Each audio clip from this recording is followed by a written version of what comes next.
La prédica de hoy vamos a enfocarla sobre el libro de Mateo, capítulo 11, Mateo 11, 28 al 30. Mateo 11, 28 al 30. Y tiene que ver con esas vivencias también. Esta prédica tiene que ver con esas vivencias que uno tiene diariamente.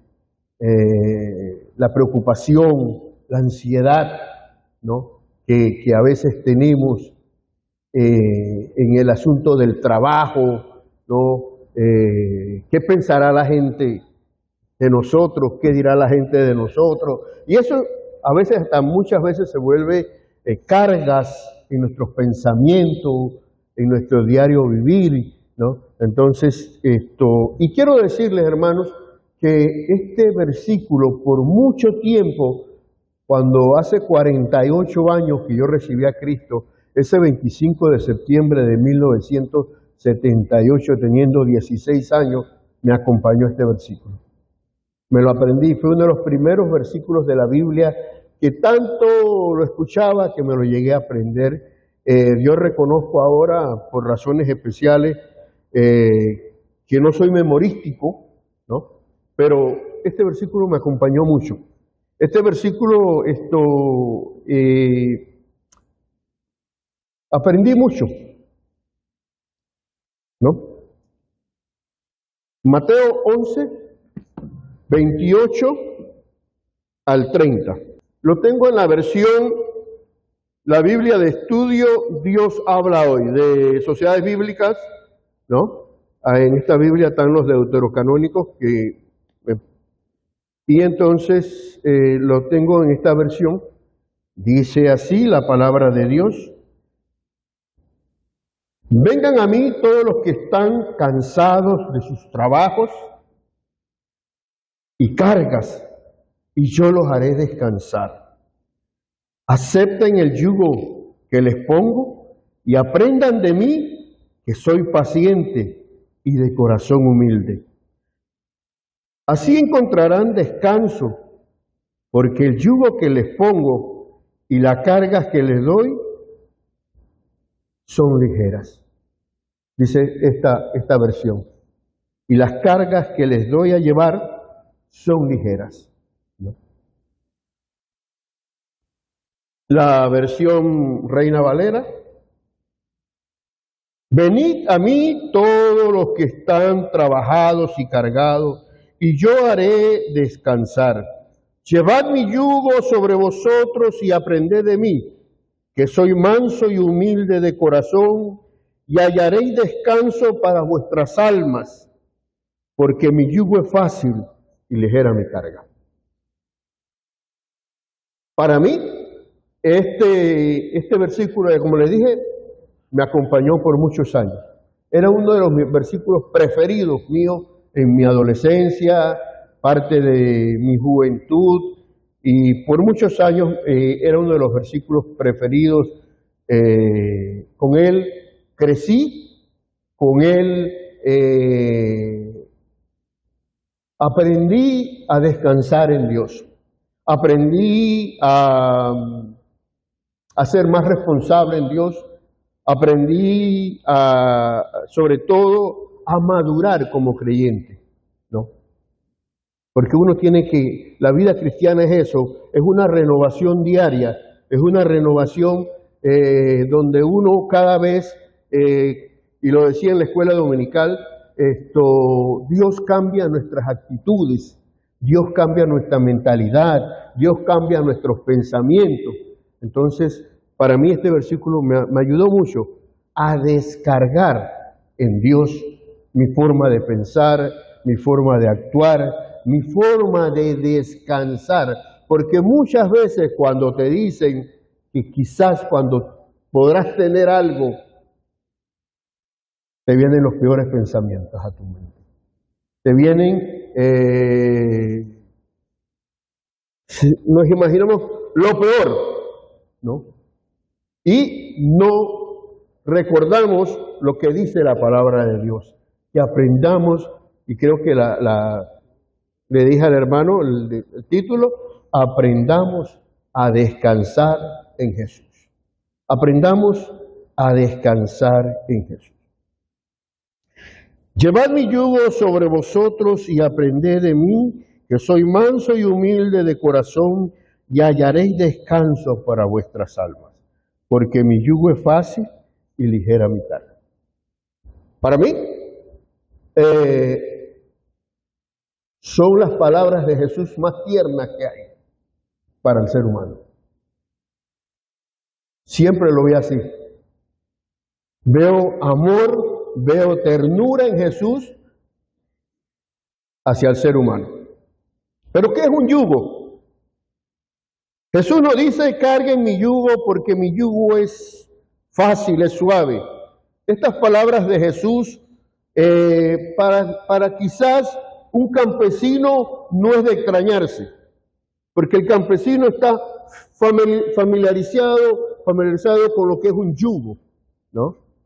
Yo recuerdo mi niñez cuando venía del interior hacia la ciudad de Panamá, cuando pasábamos por el área de todo lo que es el área cañera, Natá, parte de Santiago, parte de Natá, Aguadulce, ¿no? Era muy común ver los bueyes en la carretera entrando a los ingenios, cargando caña y entrando al ingenio Felina o entrando quizás allá, más allá del Roble de Aguadulce, estos bueyes en fila con sus cargas y siempre llamaba la atención pues ver esto y tenemos que entender entonces cómo esos bueyes que se veían enormes, grandotes, se hacían dóciles. No es fácil que un buey, que un ganado vacuno, que un toro, como le queremos decir, sea tan dócil cuando va llevando eso. O cuando va arrastrando la rastra para sembrar, o cuando va llevando la carreta. Uno después se pone a pensar ya, ¿cómo hacen eso? Para que estos, hay que decirlo, estos animalotes le hagan caso a este Señor. Entonces, de ahí entonces quiero enseñar qué es un yugo, ¿no? Una de las primeras prédicas que escuché en mi vida se refería a Juan 4:35, me acuerdo, que decía que era el tiempo de la siega. Y siempre en mi mente yo estaba esperando que hablaran de la siega. Y después que pasó el tiempo, terminó la prédica y nunca hablaron de la siega. Después me di cuenta que el concepto era de segar, de sembrar, y no de una siega que iba a aparecer en el mensaje. A veces mismo también entonces pienso que un predicador, y que reconozco que yo no soy buen predicador, yo quizás sea más maestro que predicador, ¿no? Soy más pastor que predicador. Entonces, pienso que debemos a veces desmenuzar para que la gente capte lo que queremos enseñar. El yugo. El yugo es un armazón que se coloca sobre el cuello de los animales para que hagan arado o jalar carreta. De esta palabra del yugo en la Real Academia de la Lengua surge una palabra, uncir. Uncir, no es unir, es uncir. Poner algo de peso encima para juntar dos bestias, dice el Real Academia de la Lengua, para unir dos animales, dos bestias, para hacer un trabajo en común. En la Biblia hay varios ejemplos cuando hablamos de el yugo, ¿no? En la Biblia habla de la yunta de bueyes, en Primera de Reyes 19:19. También cuando los levitas cargaron el arca del pacto, se le llamó bueyes a estos dos varas que cargaron, porque acuérdense que los sacerdotes, los levitas, no podían tocar el arca del pacto porque morían instantáneamente entonces tenían que ponerle 2 varas y cada sacerdote cargar, los 4 sacerdotes cargar estas varas y no tocar el arca del pacto o el arca. Entonces,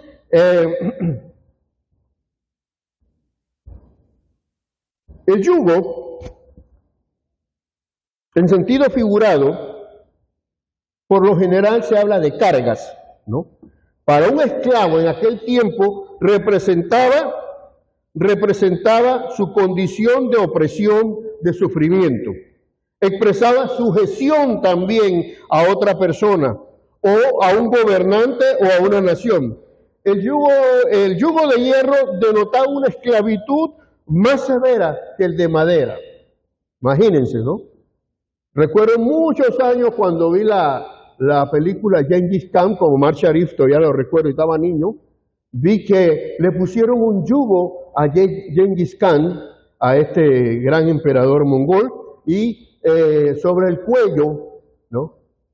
Y no recuerdo cómo fue que se libró y se fue a la montaña, pero me hizo recordar la película cuando estaba estudiando esto sobre el yugo. El yugo de hierro denotaba una esclavitud más severa que el de madera. Ellos pondían en los cuellos el yugo de hierro y así destruían lentamente a la persona, ¿no? Deuteronomio 28:48.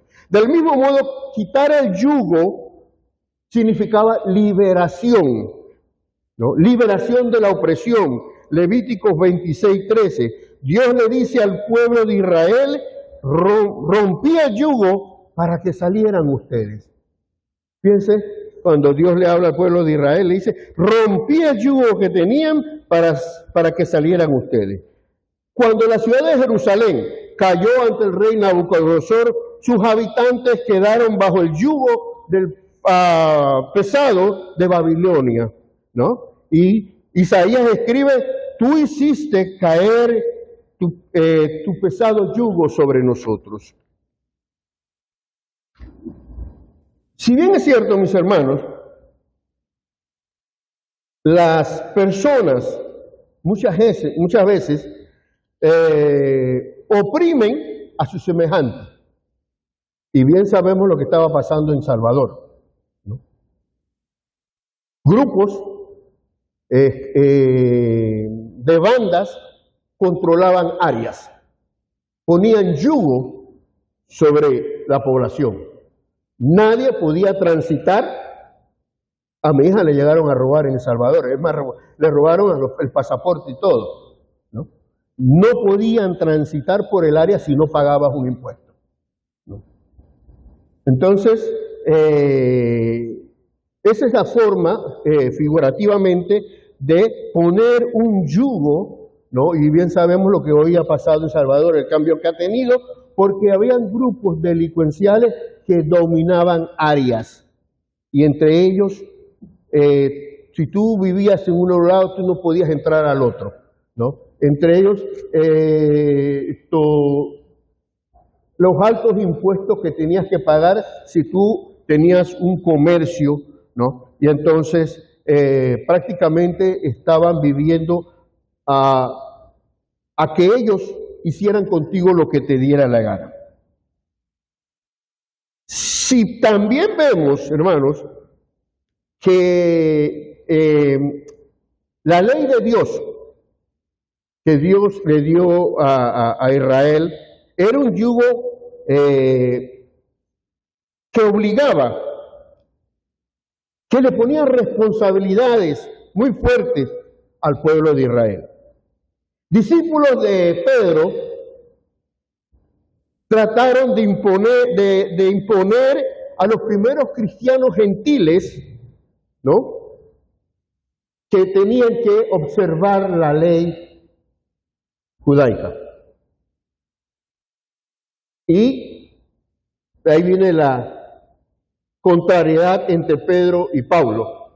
Pablo se opuso y le dijo a Pedro que eso no era importante, ¿no?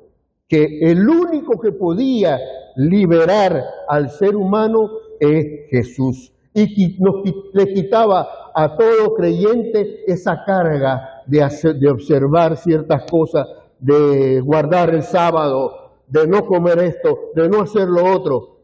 Entonces, ahí viene un poquito el choque que hubo de pensamiento entre Pedro y Pablo le respondió a Pedro y a sus discípulos que eso no era de Dios. En el tiempo de Jesús también, la ley mosaica hacía que los primeros creyentes cargaran muchas tradiciones. Y a veces nosotros, y hay que decirlo acá porque yo también lo viví como pastor, cuando uno quiere hacer ciertas cosas en la iglesia, ¿no? Te decían, nosotros no podemos hacer eso. ¿Y por qué no lo podemos hacer? Porque somos bautistas. Y cada vez que queríamos hacer una actividad, algo fuera de lo común, me decían unas hermanas o unos hermanos, nosotros no podemos hacer eso. La cosa es que nunca se había hecho eso, ¿no? Pero la norma, como no se habían hecho, entonces ya se cogió como una norma, como un yugo para la iglesia. Entonces ahí me puse a estudiar un poquito más quiénes son los bautistas, ¿no? ¿En qué creen los bautistas? Su recorrido desde los anabautistas y todo esto. Entonces ahí pude ya aprender mucho más sobre esto, pero tenía un yugo yo montado dentro de la iglesia porque me tenía como que yo no podía hacer o no podíamos hacer ciertas cosas porque eran más tradiciones que vida cristiana, ¿no? Los fariseos eran buenísimos poniéndole carga a los creyentes. Eran increíbles esos, ¿no? Y mucha gente dentro de la iglesia quiere que el nuevo creyente cambie su vida y a veces todavía ni ha tenido un encuentro con Dios y ya queremos que no haga esto, que no haga lo otro. Son yugos, ¿no?, humanos que de nada sirven.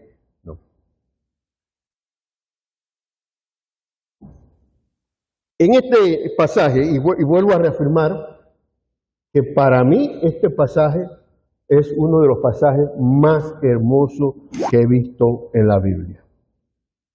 Veo que sale del corazón de Dios. Veo que Dios, a través de Jesús, llega a nuestro corazón, a nuestra mente, a nuestra forma de actuar y a cambiar y a descansar en Él sobre todo. ¿Quién no se ha afanado por el trabajo? Me quieren hacer la cama. ¿Quién no se ha afanado por el trabajo? ¿Quién no se ha sentido cargado? Se nos cae más el cabello de lo que, ¿no? Entonces, es aquí, en nuestro diario vivir, como que Jesús nos llega a ese punto, ¿no? El yugo de Dios, la carga que nos pone Dios, nos hace descansar. Entonces Jesús utiliza esta figura para enseñarnos, para tocarnos. Venid a mí todos los que están trabajados y cargados, y yo los haré descansar. Llevad mi yugo, llevad mi carga sobre vosotros y aprended de mí, que soy manso y humilde de corazón, y hallaréis descanso para vuestras almas. El yugo que nos pone Dios, que nos pone Jesús, nos hace descansar. Es una paradoja, es una figura en literatura, ¿no? Este cantante guatemalteco utiliza mucho la paradoja. Si el norte fuera sur, ¿no? Bueno, Jesús utilizó esto, una paradoja, ¿no? Un yugo que te haga descansar. ¿Eso qué es? Si es una carga que te ponen encima, pero el yugo de Dios te hace descansar. Tú vas con Él donde Él vaya. Tú descansas en Dios en las cosas de la vida. Yo me puse a pensar anoche, cuando yo estudiaba un poco esto, yo me pensaba, wow, increíble esto, ¿no?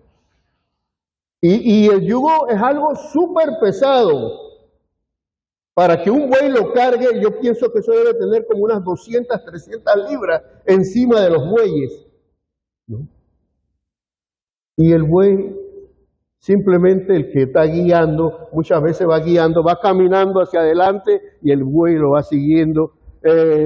O si va montado en la carreta, el buey sigue normal.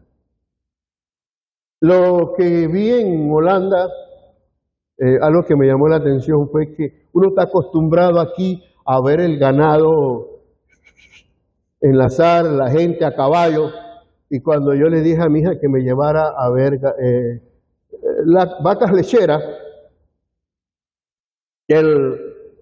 una muchacha sale de un corral, abre el corral y las vacas salen detrás de ella y se mete cada uno en su ubicación para ordeñar. Me llamó mucho la atención eso. Y yo le decía, ¿y dónde están los vaqueros? No, aquí todo es mecanizado, aquí no hay nada de eso, ¿no? Acá, en nuestro interior, es muy común el uso del buey. Dios nos hace descansar de nuestras culpas pasadas. La Biblia emplea varias expresiones para describir distintos aspectos de nuestra culpa ante Dios. Pensamos en dos de ellas. Somos culpables del pecado, o sea, de haber errado el blanco, de no haber alcanzado la meta que Dios nos asigna. Busquemos Deuteronomio 10, 12 al 13, dice: que tengas temor a Jehová tu Dios, que andes en sus caminos, que le ames y sirvas a Él con todo tu corazón, con toda tu alma, y que guardes sus mandamientos y sus estatutos, y tendrás prosperidad. Si tú haces eso, dice la palabra de Dios, le dice, ¿no? Jehová al pueblo de Israel, si haces eso, tendrás prosperidad, ¿no? Pero también, Miqueas 6:8 dice que Dios quiere que haga justicia, hacer justicia, amar y hacer misericordia, que es servir a Dios y a tu prójimo y a ser humilde. Miqueas 6:8. Ante la magnitud de estas demandas que Dios tiene, reconocemos, hermanos, que nosotros, el ser humano, no pasamos el examen. Estamos reprobados, ¿no? Pero, porque lo dice Romanos 3:23, ¿no? Que todos somos pecadores, por lo tanto estamos destituidos de la gloria de Dios, ¿no? Somos culpables de rebeldía y en contra de las justas y razones demanda de Dios, somos rebeldes. Y dice Salmo 37:38, que los transgresores, que los rebeldes serán todos juntos destruidos. Entonces no merecíamos nosotros la paz de Dios, no merecíamos nosotros la seguridad de Dios, no merecíamos de nosotros que Dios esté con nosotros apoyándonos y cosas, porque no pasamos ese examen, ¿no? Pero cuando el ser humano se arrepiente de sus pecados y de aquellas cosas que a veces creemos que son buenas. Fíjense, pecamos muchas veces en aquellas cosas que creemos que son buenas, ¿no? Pero no lo son. Y pecados, transgresiones, o sea, de rebeldía, que sabemos que eso no agrada a Dios, ¿no? Pero Jesús, ¿no? Él es fiel y justo para perdonarnos y librarnos de todos nuestros pecados y limpiarnos de toda maldad. Amén. Qué paz tenemos cuando descansamos de nuestras culpas pasadas. Y siempre voy a recordar a un hermano, Santiago Rodríguez, que sé que está en la presencia de Dios, que él decía: hermanos, yo sé. Él iba mucho aquellos tiempos le llamaban el Matías Hernández, ¿cómo era? El manicomio. Aquellos antes tenía esa designación, ¿no? Él iba mucho, y me di cuenta, dice, cuando voy allá, que hay mucha gente que pierde sus cabales porque no se ha perdonado a sí mismo. Hay mucha gente que pierde su visión porque no ha perdonado a otros. Hay mucha gente que está viviendo eso y no se siente libre y cae, lamentablemente, pierden sus ideales, ¿no? Y él dice, él iba mucho a visitar personas allá y a llevarles palabra de bendición para ellos. Qué tremendo es, hermanos, cuando descansamos de nuestras culpas pasadas. Dios perdona todas nuestras culpas. ¿Ves? Salmo 32, 1 y 2. Bienaventurado es aquel cuya transgresión ha sido perdonada. Bienaventurado es aquel hombre o mujer cuyas transgresiones ha sido perdonado. Y no solo eso, sino cubierto su pecado. Bienaventurado el hombre a quien Jehová no lo culpa de su iniquidad, de su pecado. Decía en la escuela dominical, ¿no?, que hay personas que dicen: yo no creo que Dios me puede perdonar. Yo he sido tan terrible que Dios no va a apiadarse de mí, no va a mirar para acá, Dios no me va a ver, no le interesa porque yo he hecho tanto daño. Y no digo de un hombre que mató, digo de una mujer. Esta expresión la escuché de una mujer, ¿no?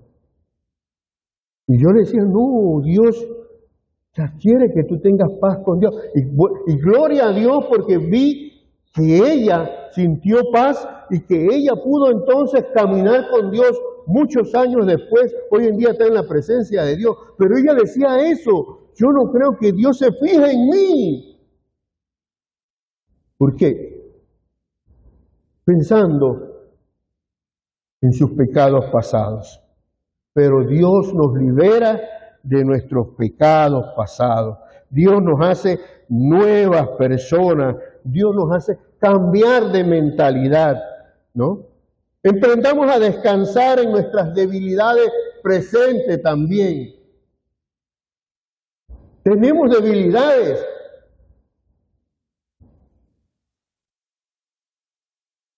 Tomar el yugo de Dios sobre nosotros, ¿no?, cuando hay conflictos. Tomar el yugo de Dios sobre nosotros cuando sabemos que nosotros, el creyente, tiene 3 enemigos que está todo el día tratando de que tú caigas, ¿no? Busquemos Juan 15, 18.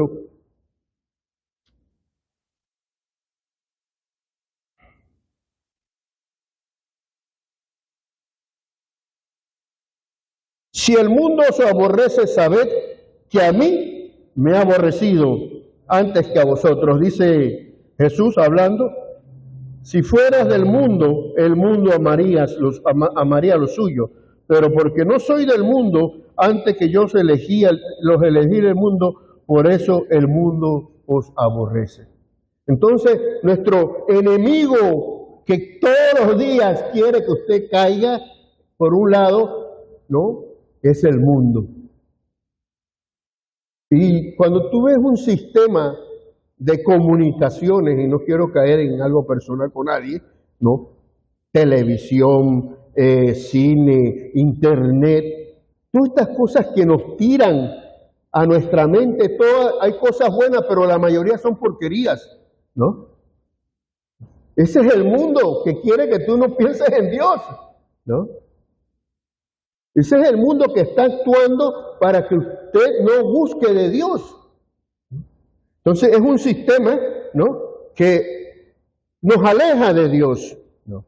El otro punto es nuestra propia naturaleza carnal, que nos estorba y siempre nos quiere poner zancadillas para caer. Gálatas 5:17.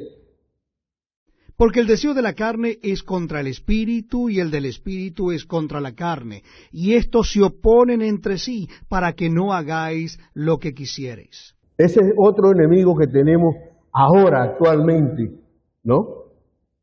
Nuestra propia naturaleza carnal que nos estorba y siempre nos quiere poner zancadilla. Tú te quieres levantar temprano para ir a la iglesia y llama a alguien o viene alguien a la visita justamente cuando tú estás saliendo, ¿no? Entonces tú ves, tú querías venir y quedas la disyuntiva, o sea, ¿no? La carne siempre va a tratar de que tú no tengas esa relación, vivencia con Dios, ¿no?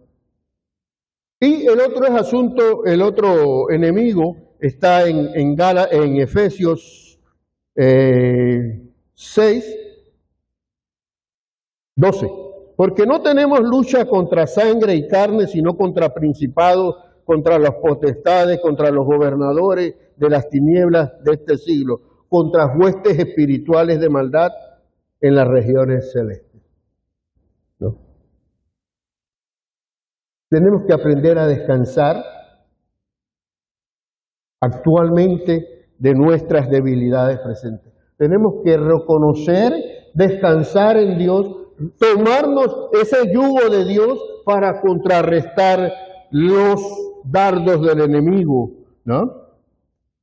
Frente a este triunvirato del infierno nos sentimos muchas veces débiles, ¿no? Pero tenemos que someternos al yugo de Dios, al yugo de Jesús. Si no, nos vamos a sentir débiles, ¿no? Pero al someternos al yugo de Jesús, ya no andamos solos.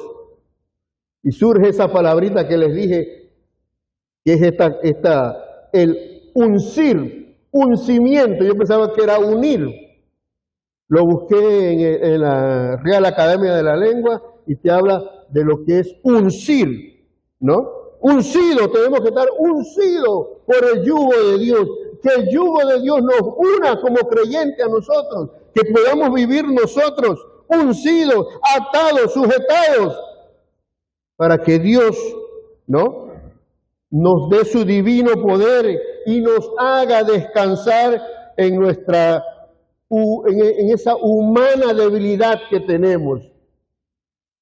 No es que nos sentamos fuerte, poderoso, no, descanse en Dios, descanse en Dios, descanse en Dios en el trabajo, descanse en Dios en el metro, en el bus.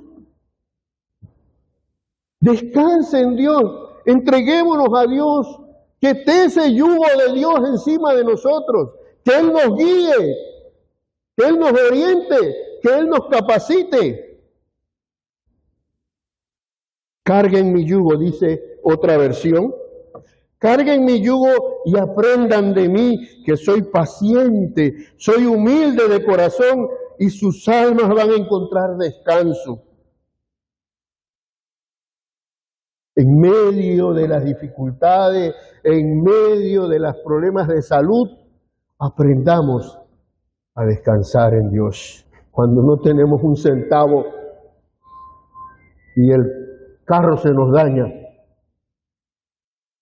porque eso lo he vivido cargado. Compré 2 llantas nuevas y caí en un hueco y al otro día caí en el otro hueco. Las 2 llantas. Y yo digo, Señor, Dios mío, ¿esto qué es? No tengo dinero.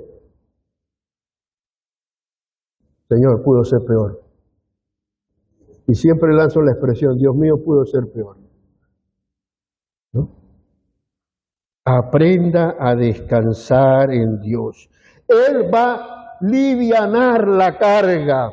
Y usted no sabe cuánto. Yo recuerdo aquella vez, y mire, estoy recordando ahora mismo, una vez que salí cuando vivía en Nuevo Chorrillo, y con mi último zapatito que tenía, que casi ya pisaba y sentía yo ya la misma planta del pie, y donde el piso me fui a un vidrio, y yo quedé saltando.